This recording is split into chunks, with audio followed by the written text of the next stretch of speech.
Se pourrait-il que RMC soit une chaîne qui traite ses employés et auditeurs différemment selon leurs origines ? Non, parce qu'il y a des mauvaises langues sur Twitter qui disent ça, mais à mon avis, ils exagèrent. Menons l'enquête pour éviter tout jugement précipité. Leur chroniqueuse des grandes gueules, Barbara Lefebvre, a tenu des propos un peu... Les civils à Gaza sont autant responsables que les membres du Hamas et du djihad islamique. Tout cela devra à un moment ou à un autre être payé, et être payé au prix fort.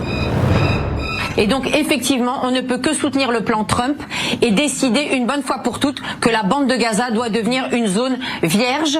Il faut que ces gens-là aillent vivre ailleurs.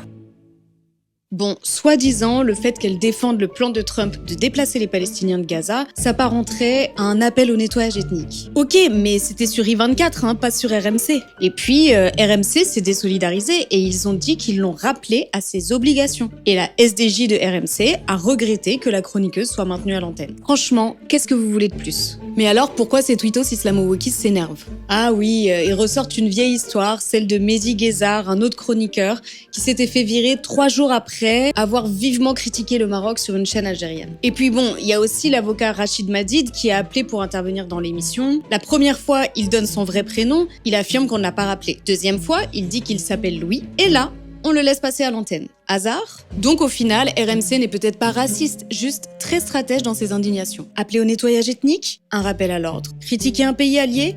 Dehors. T'as juste à comprendre les règles du jeu.